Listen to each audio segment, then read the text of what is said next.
Hello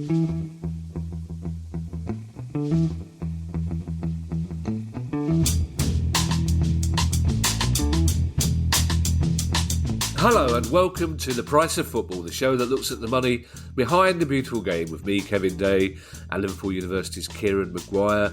It's Questions Day, Kieran, but we have one news story, and I'm delighted to know that even after the nearly 3 years we've been doing this pod, there is still the occasional story that makes the eyebrows head up towards the hair, and let's face it, the hair's moving backwards, so the eyebrows have got further to go.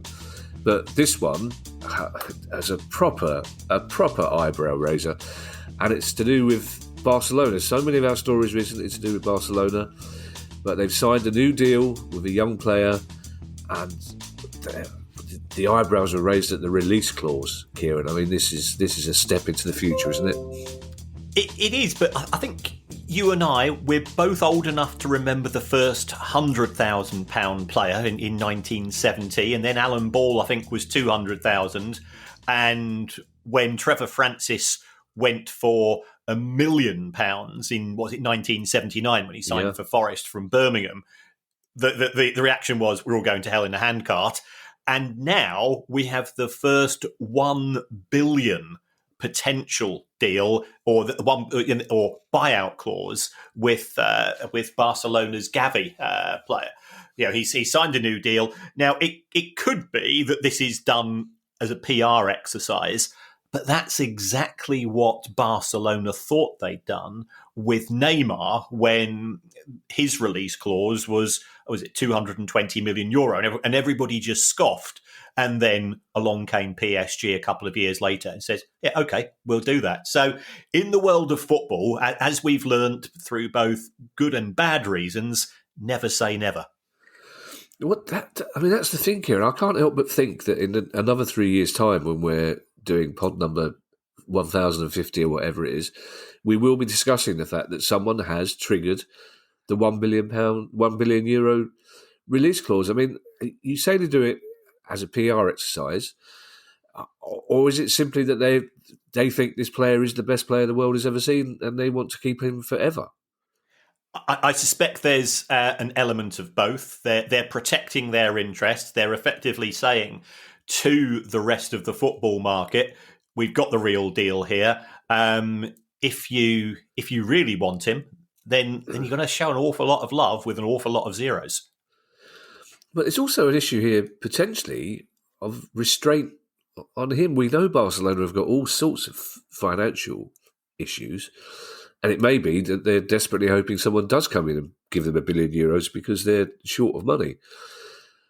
But it means, essentially, he might not be ever able to move, because if other clubs around the world, even if the PSGs and Man Cities go, we're not paying €1 billion, so he's stuck at Barcelona forever. Well, remember, he still signed a contract for, was it 5 or 6 years? And that contract will have an expiry date. Therefore, whilst he will have a release clause of €1 billion, it could be that if we reach the last 12 months of the contract, Barcelona will say, well, that's the official figure.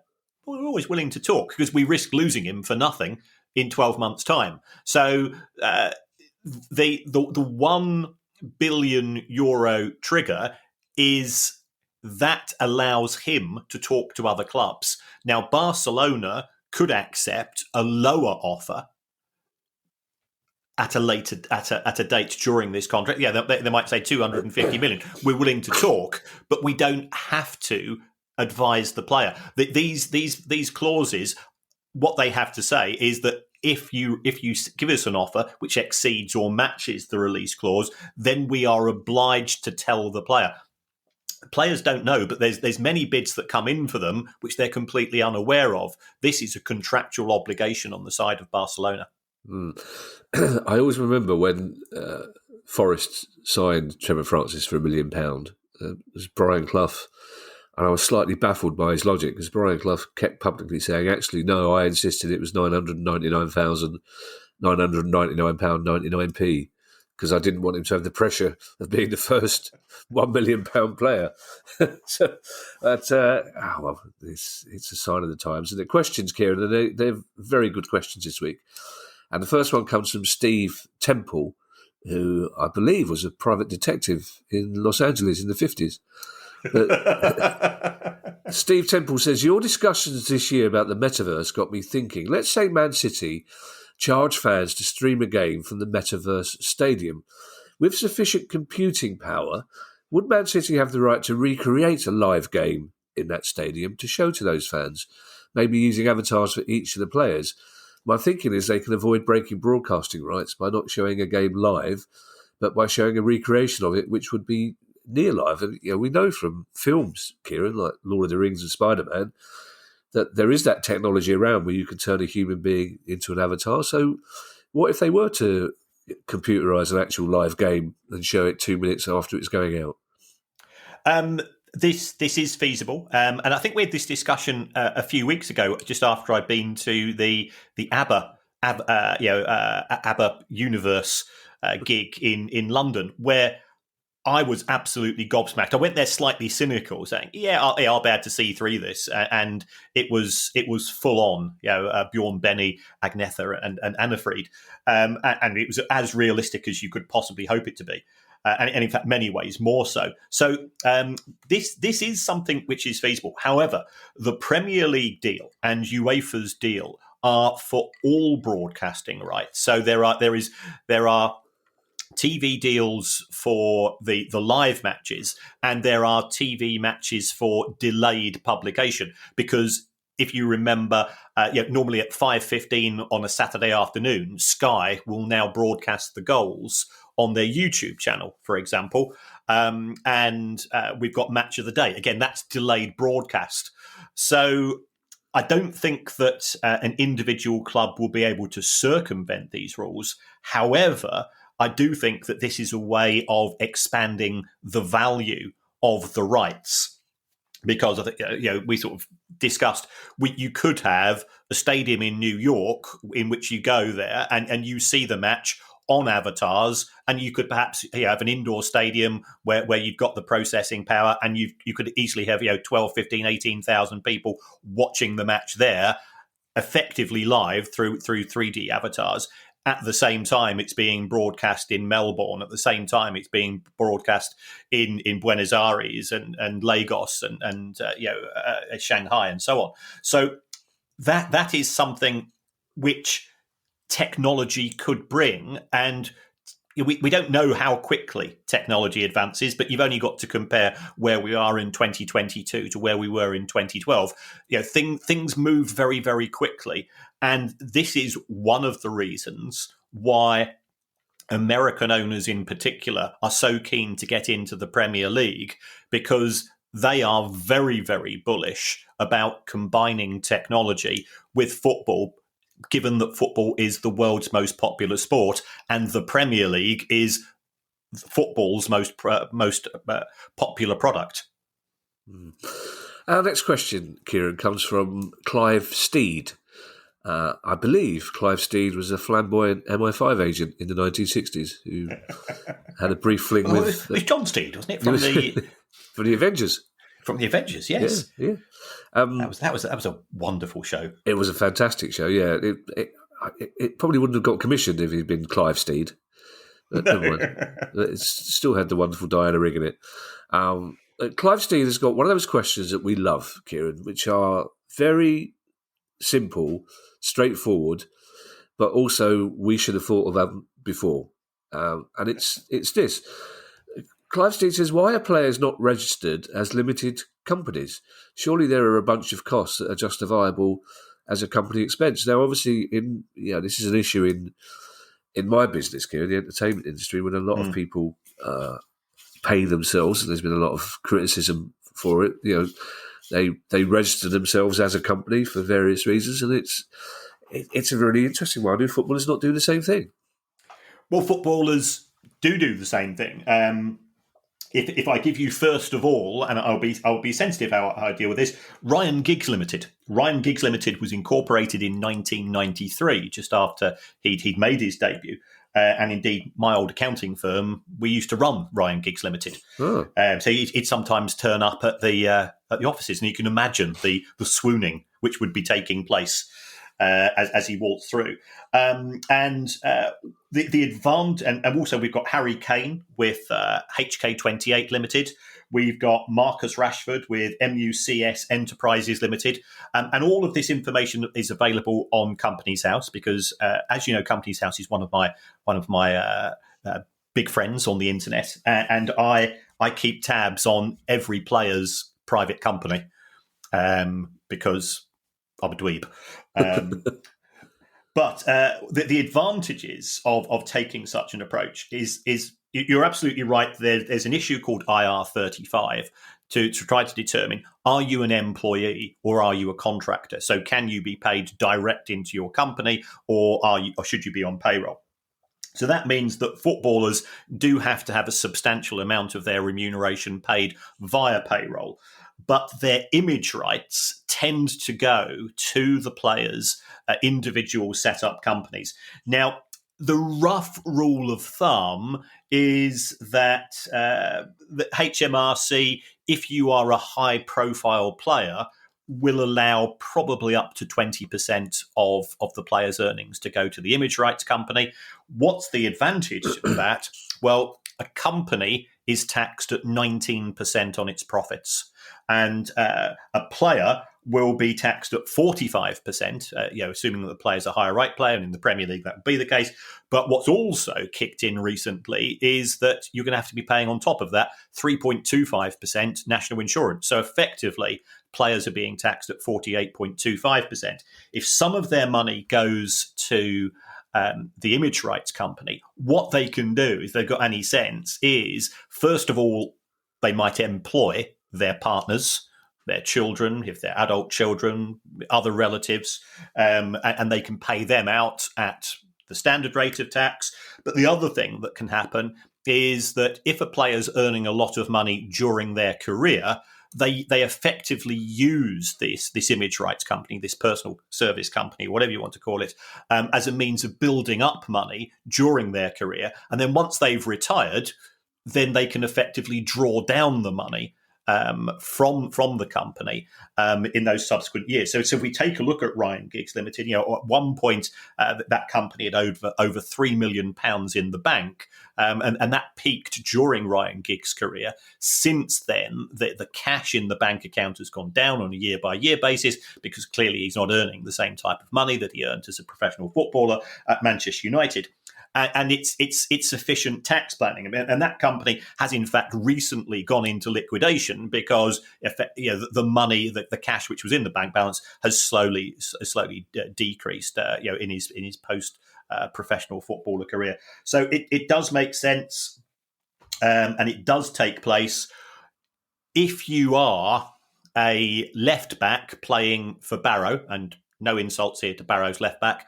The chances are that it's simply not worth you doing this particular route. It's very much geared towards those individuals who are paying the higher rate of tax and the national insurance on top of that, and it's efficient tax planning. Now, I know that there will be critics saying, well, that's absolutely outrageous. Players earn an absolute fortune. They should pay the full amount of tax. But the players don't make the rules. These are the rules which have been decreed by the government, and if I don't have a big issue with anybody trying to organise their tax affairs to pay less tax. I've got an ISA. Most people, many people I know have got ISAs. That's a way of reducing your tax bill. It doesn't mean that you're an automatic villain. Yeah, if I'm asking this for a friend, Kieran, if someone's got £1.20 in an ISA, what's that doing for their tax? This is one of those occasions, Kieran, as well, when I hope that the left back of Barrow isn't a fan of the pod. I'd hate to think of him sitting there on the coach, coming back from an away game, just going, what have I done? Our next question comes from Adam, who I believe is one of Magic Mike's leading... Never mind, I'm bored with that game now. Adam says, after League One, Ligue 1, sold its media rights to a private equity company this year, it got me thinking, would there be anything to stop a league doing this? But instead of splitting the pot between the clubs, investing it using a new investment firm that could grow that pot and use yearly profits as part of central payments to clubs, therefore potentially having another long-term funding channel. It's an interesting concept. It is, and I absolutely. There is certainly merit in that issue, Adam. But what I would say is, why has French Ligue 1 sold its rights? Why is La Liga doing exactly the same? It's because they're skint. So what happens? And I know I use this phrase perhaps flippantly. This is once again a glorified form of payday loan, in the sense that what you're doing is that you're giving away some of your future earnings now for cash, and then the private equity company is taking whatever its share going to be, 15, 20, 25% of your future earnings. So if the French football clubs didn't need cash now, then I would say that would be absolutely great. They could take that money from the private equity company and they could use that to invest in a fund, and they could get returns on their investments, and that makes a lot of sense. But why have those rights been sold? It's because they can't pay next month's wage bill, and therefore they need the cash now. And that's what we've seen with Barcelona. That's what we've seen with other clubs who are taking a similar approach. It's the short-term cash needs means that there wouldn't be any money left over to create a fund because it's needed for paying transfers, paying wage bills, paying the electricity bill, and so on. Right. Graham Hickey has our next question, and Graham Hickey lives in Gloucester, or certainly near Gloucester, because he says, my local club, Gloucester City, in recent years have gained a new co-owner, Alex Petheram, who has been the financial catalyst for the club getting back to Gloucester following over 10 years in exile. Despite the club generating minimal income prior to its move home, the club's gone full-time in a league of mostly part-time clubs. And in brackets, Graham helpfully adds that around 20 of the 24 clubs in the current league, Nationwide North, are part-time. However, the club is now moving to a hybrid model of full and part-time players. And my question is, what is the benefit of going full-time in a mostly part-time league? And I'd add my own question here, that seems like a strange hybrid, Kieran, to have some full and some part-time players. Well, yeah, that could be due to personal circumstances. Okay. Because it could be that you've got a successful career, and a successful trade, and what's being offered by the football club on a full-time basis would actually mean you're taking an income reduction. So therefore, you say, "I'm quite happy to train twice a week. I'm employed in this particular profession, which has got a career path which goes beyond mid-30s, shall we say, and therefore I've got benefits there, and it's actually in my financial interests to be a part-time player." I think there is this fallacy that football players, regardless of where they are earning absolute fortunes. And again, if we go back to the Welcome to Wrexham show, some of the interviews with players, you see them in their houses, you see them with their families. They're living a fairly modest existence because the wages in the National League are, I think the average is around about £700 a week. If you drop down to National League North, and why Gloucester in the North? That's what confused me. I'm going, it doesn't seem very north. I don't think of Gloucester's being north. Well, from where we're sitting, Kieran, it is where I'm sitting. Everywhere's north. Yeah, exactly. I mean, it's up. It's just up and left. It's true. Rather than fair enough. But in terms of the advantages, first of all, there are people that want a full-time career as a footballer, and therefore you're going to earn more money. So if you're doing a part-time job and you're a part-time football player and you're not enjoying your part-time 9-to-5 job, then you can see the attraction from that. If you're a part-time player, and I think sometimes people forget this, but this is a genuine issue in the National League and so on. You need the permission of your employer to get off work if you've got midweek fixtures, and sometimes the employer will turn around and say, "No, we need you." So under those circumstances, the clubs end up have to play fixtures without, and they're missing their tricky little winger, or they're missing their reserve keeper, or whatever it's going to be, due to the pressure of full-time employment. So that's an advantage of being a full-time employee. as far as training is concerned, normally, if you're part-time, you'd probably be looking at training 2 evenings a week. If you're full-time, you can clearly you've now got the days free in which that can take place. So, in theory, the players from an athletic perspective will be more organised. And for anybody that's played amateur sport, having full-time professionals involved increases the professionalism of the organisation as a whole. So, I played for Trafford Cricket Club. For a few years, we had a professional at the club, and he when it was nets, he took charge. Yes, he was expected to do things around the pitch, around the club on non-match days, of course. And the standards which he set, in theory, became something to which we had to aspire to, or to increase the quality of our game. And the good thing about having a player like that is that even on an absolute, pudding of a pitch which is flat and slow and so on, where if the prowler saw it, his hamstring immediately started its sort of radar twinging, because he was a man very, very protective of his bowling average. The professional would be, no, I've got to go and bowl 20 overs at one end, and they always delivered in that respect. Who was your professional, Kieran, and how did he react when he was introduced to somebody called the Prowler? He was an Australian who we recruited over the internet. So because this was 20, 25 years ago. So he was nicknamed Kiwi, of course, just to irritate him. And he was decent. He wasn't brilliant, but he could drink. So therefore, he fitted very well in with the club culture. And once you get introduced to the Prowler, it is a life-changing moment. I bet it is. All I can say is that the first time I met the Prowler was on tour, because he joined us the following season, and I roomed with the Prowler, which was I still have very, very vivid memories of Prowler evenings. I can't wait for your autobiography. I quite like the fact as well. I just like the concept of recruiting a professional drinker. I suppose on a practical level, though, if you've got half your squad are full-time and half are part-time, then you've got several players that are not as fit as some of the other players, really, haven't you?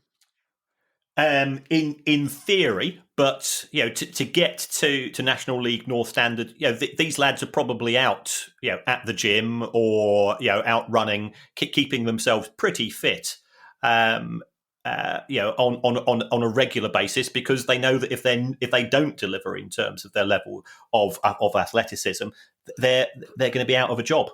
So they have to keep. It's not a case of I just do my 9 to 5, do 2 nights training a week. They'll be out running. They'll be out doing, they'll be working out in the gym as well on the other nights, but just not in sort of the professional footballer framework. Duncan Filshy has our next question, and I'm afraid it's yet more evidence of the backlog of questions that we have, because it revolves around, I believe it's a third round FA Cup tie back in January.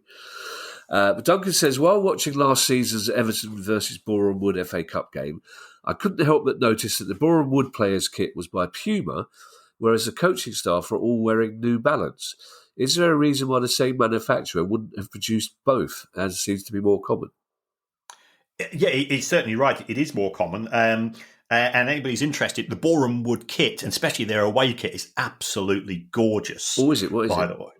It's sort of a Coventry City, Manchester City, sort of, that light blue, but it's just the way it's done by Puma, and I do think Puma make pretty good kits as a rule, look fantastic. The home kit's white, and it has Wood Army on the front. Ooh, which nice. is which doesn't appear to be the name of necessarily a sponsor, unless there is an army in Boreham, which we're not aware of, who are sponsoring the local football team.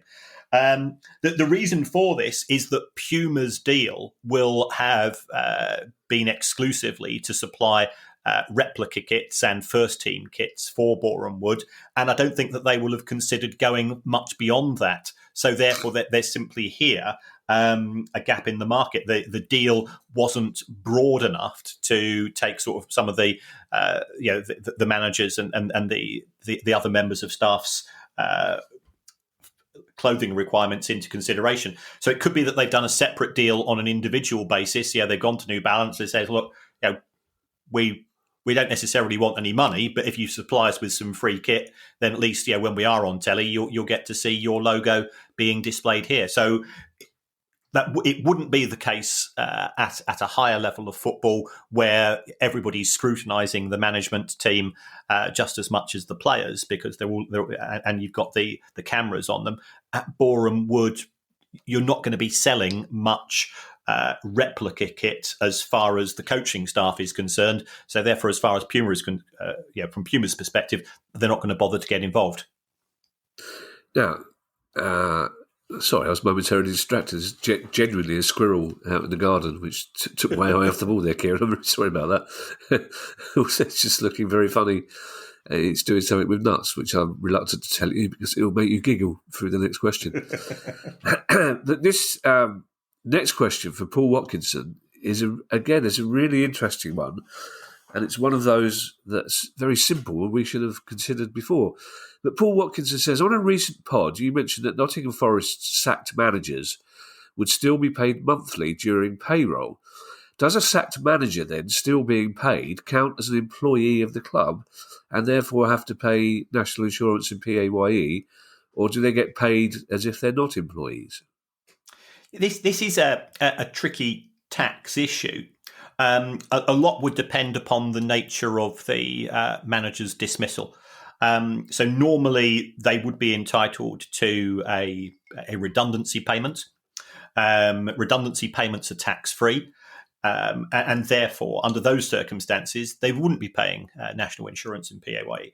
Not all of your redundancy payment is tax-free, so it starts to get complicated. And the reason why, and this must be an old question, because I've got no recollection of mentioning Forest sacked managers, but I'm sure I have. As far as clubs are concerned, this is very much a cash flow consideration. If you've got a manager who's entitled to 12 months, 2 years, or the rest of his contract being paid up upon dismissal, does the club physically have the cash to make that payment?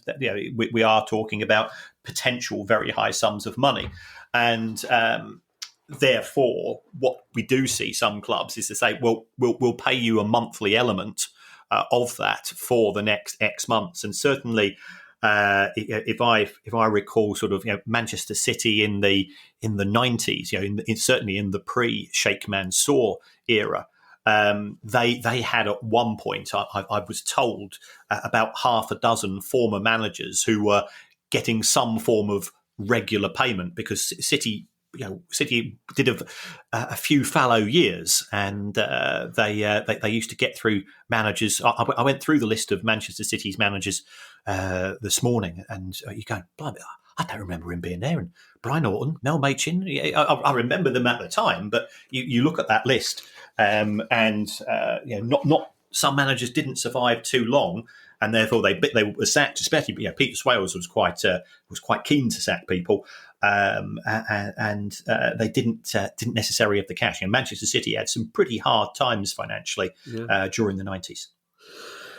I'm glad it's not just me who has no recollection of previous questions and news stories, Kieran. That's very reassuring to know. Here is a question that proves that occasionally we get some questions are fast tracked to the top because they're topical.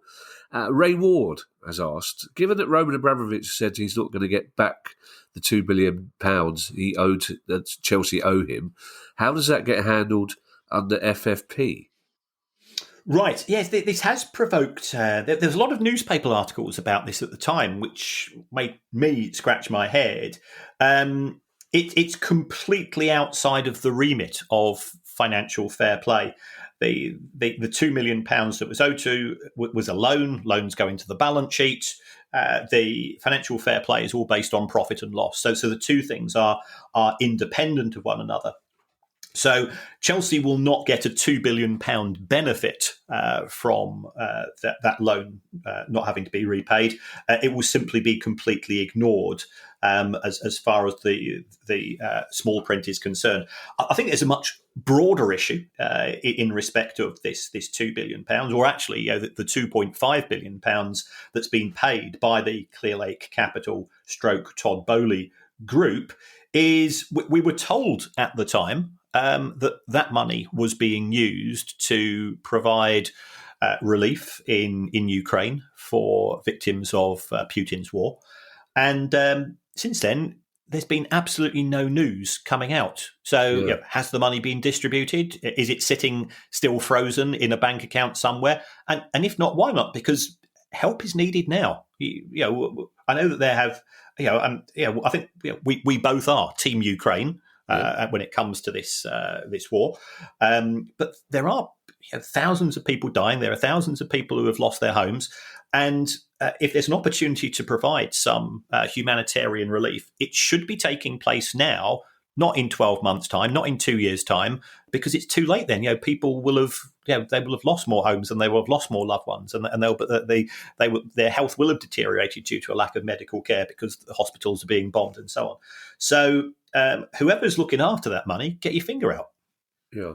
Does a loan doesn't count as profit? Does it count as income? No, it doesn't. It's simply cash, and without going down too much of an accounting rabbit hole, it simply goes straight into the balance sheet. Your profit is calculated as income. So your income from a football club is broadcast, commercial, match day, and player sale profits.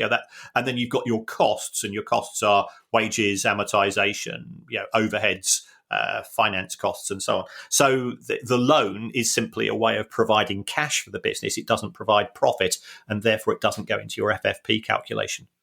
We all know this part of my role in this job is idiot, especially financial idiot. But does that not potentially provide a massive loophole? Say Palace were asking Brighton £20 million for one of our players, and Brighton instead, well, we won't pay you a transfer fee, but we'll lend you £20 million.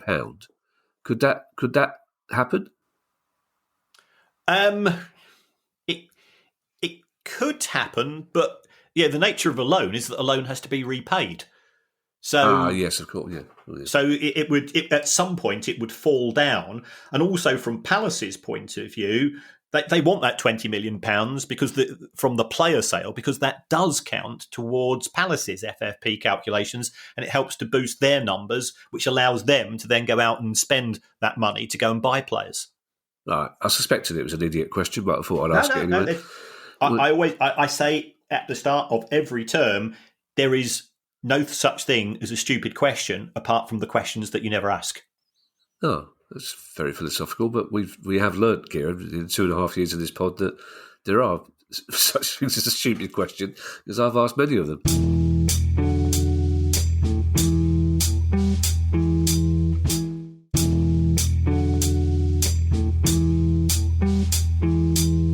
Robert Curtis has a next question, and it's a far from stupid one. It's a subject that we've talked about recently, but this is a very specific, simple yes or no answer, I suppose. Are there any clubs that generate more turnover through gate receipts and ticket sales than through broadcast revenue? Well, the yes and no answer is yes, there are. But there aren't any in the Premier League. The club which comes closest to that in the Premier League is Arsenal. Arsenal generates 24% of its revenue from ticket sales. But once you drop into the Championship, some of the big clubs. So here I'm using the figures from 2018-19 because that was the last season for which we've got financial results which have not been distorted by COVID. So Leeds were in the Championship in 2018-19.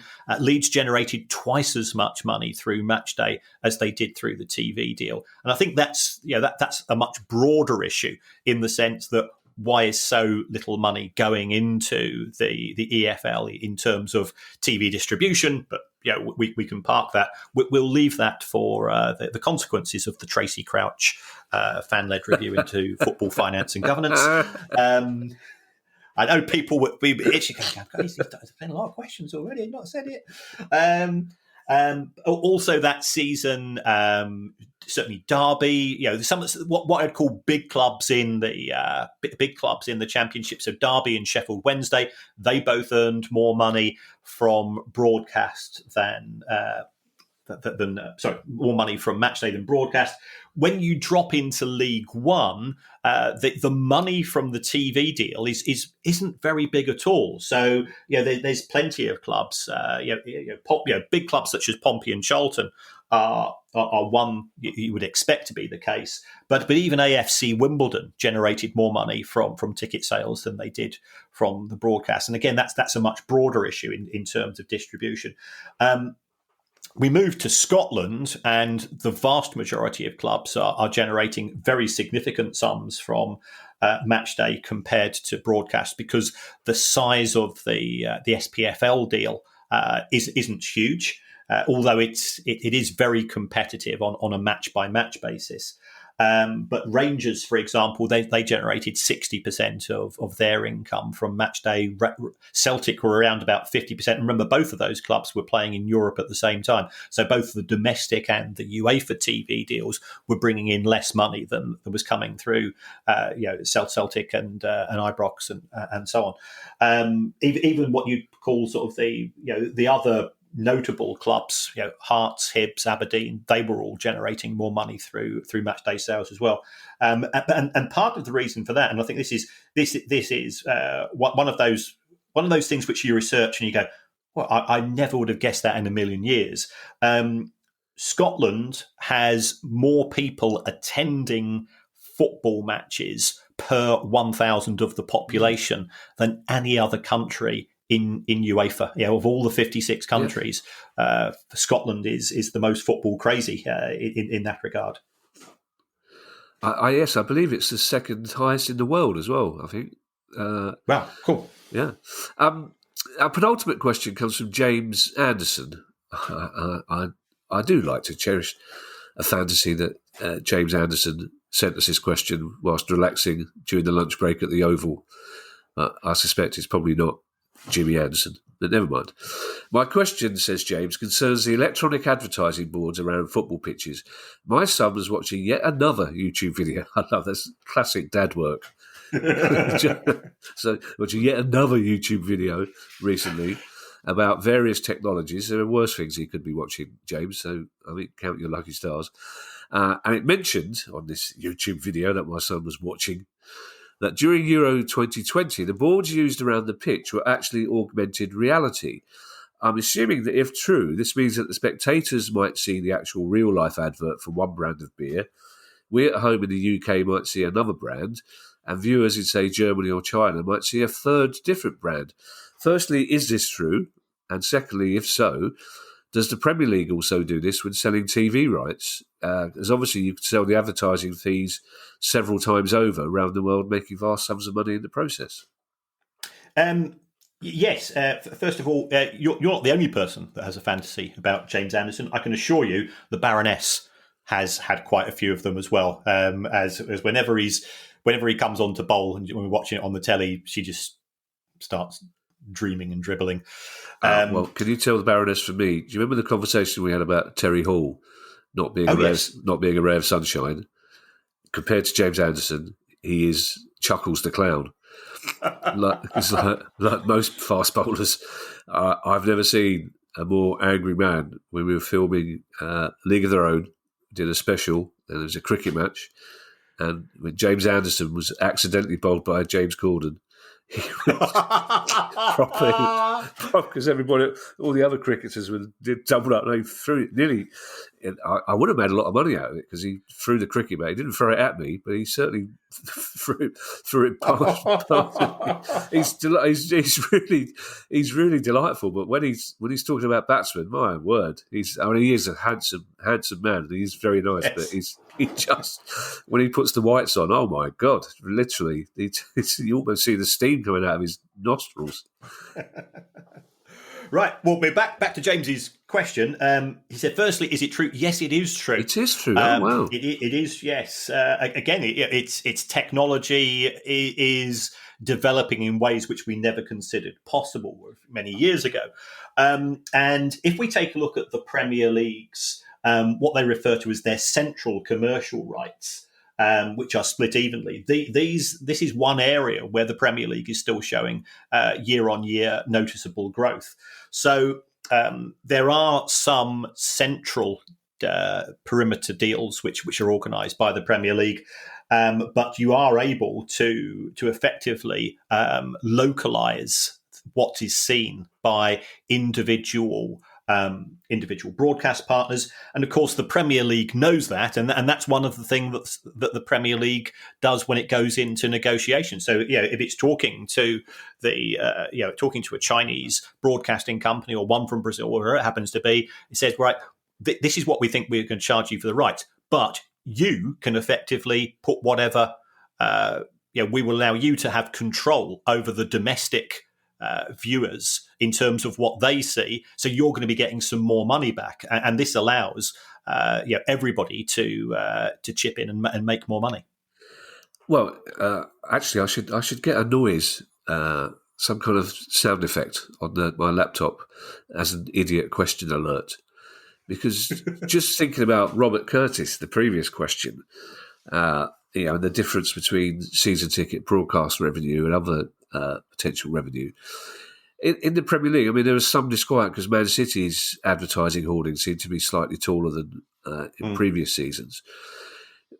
Would there not financially be a benefit for a Premier League club to take out the first 4 rows of seats and just make the advertising hoardings twice as tall and double the amount of advertising space and make more money then than you would get from the first 4 rows of seats ticket revenues?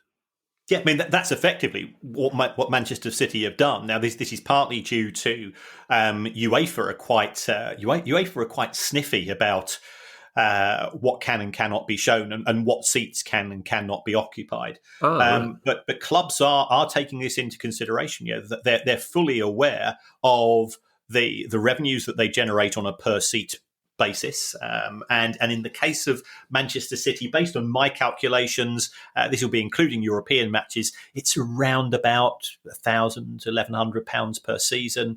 You compare that to Manchester United, Liverpool, Chelsea, Spurs, they're all in sort of the £1,500 per fan. And then you say, well, okay, well, what could we get from advertising? And a business decision will be made. At some point, if you think that American owners have got any interests in the welfare of football fans and where they sit, I think it's very naive, and that's not having a go at American owners per se. There are other owners who will equally be looking at the bottom line impact, especially if they can sell that same perimeter advertising space 10 times over in 10 times different countries at varying fees. They will do the sums and they'll do whatever's best as far as they're concerned for their bottom line. I like the way you tried to justify the fact you were having to go at American owners by saying, I'm having to go at all the owners, not just the American ones. Our last question comes from Joe Ogden, and it's a very interesting one. And again, this is something we've been talking about recently, the costs of air travel, both financially and environmentally. And Joe Ogden says, given the prevailing attitudes to air travel for football teams, what are the practical possibilities and financial implications of football teams owning or chartering their own team train? This has a smaller carbon footprint while also allowing for the privacy that teams demand. It could also be used for fans, even where team train travel is not practicable, or fans from elsewhere in the country. And in closed season, it can be used for promotional tours, fan experiences, other functions, or to hire for those that can afford it. I think that's a really interesting question, Kieran. I would add here that we travelled to the 2005 playoff final in Cardiff on a chartered train. And I'm not saying it was old, but it makes the one from Harry Potter look like a Japanese super train. And it was lovely. It was a really delightful experience, except on the way home, we didn't get back to Norwood Junction until about 1:30 in the morning because it kept getting shunted into sidings while proper trains went by us. And I'm sure it's some consolation for those West Ham fans who were waving cheerily at us as he went back. But it's, I mean, this is a good idea. We saw this certainly in the 60s, teams would charter carriages or trains.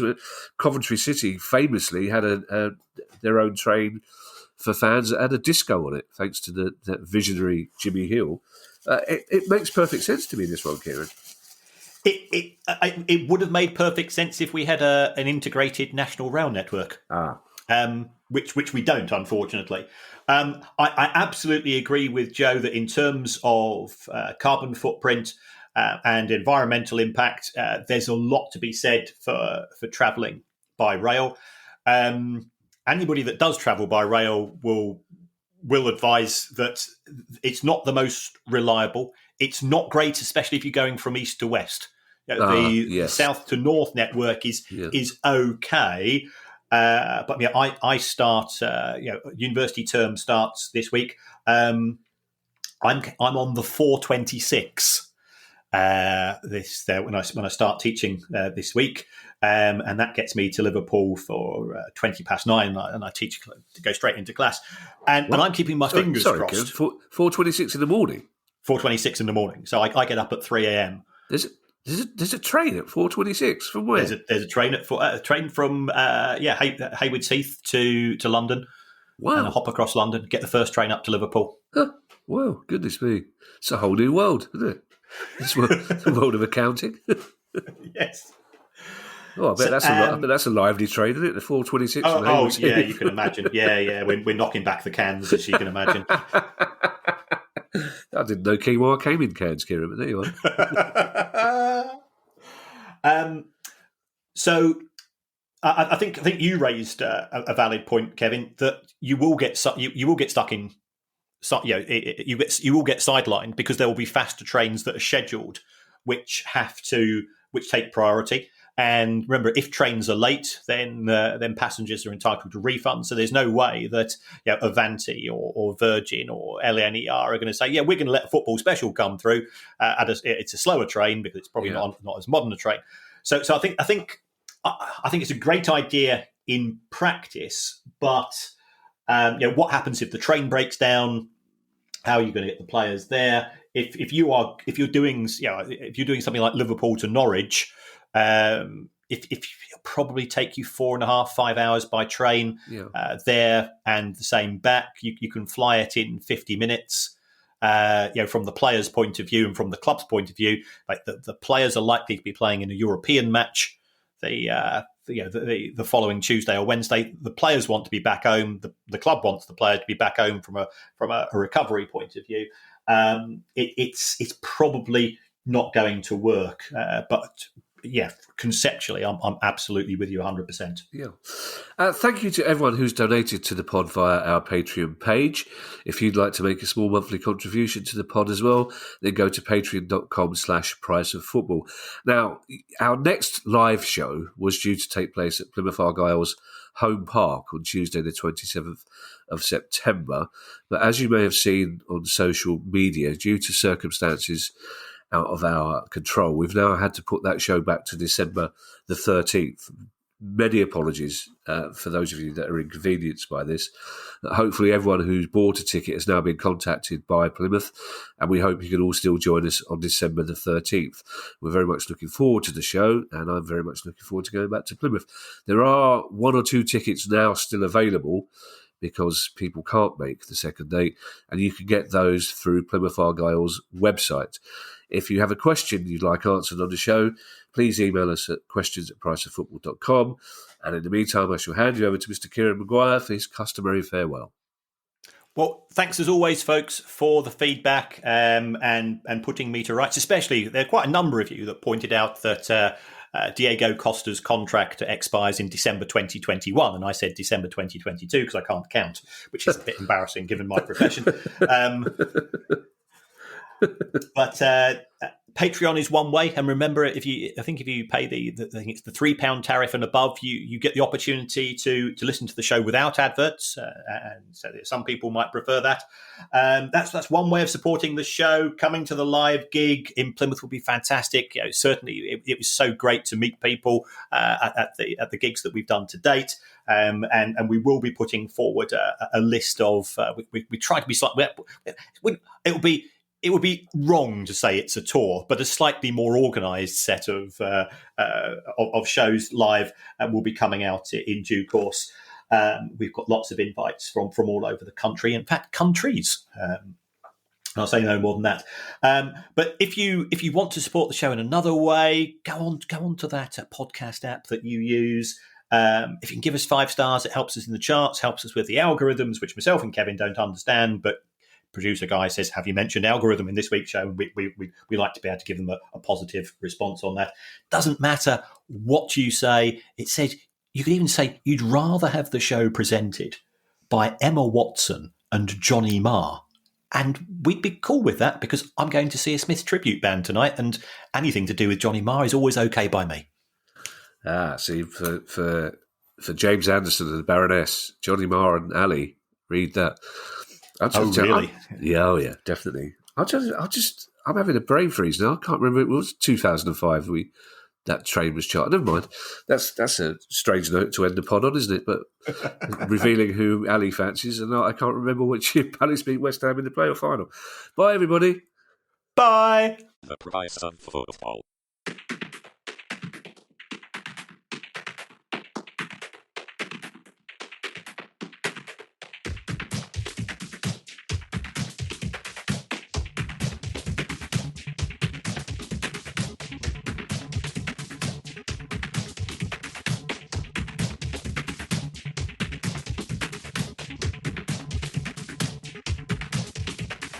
The price of football.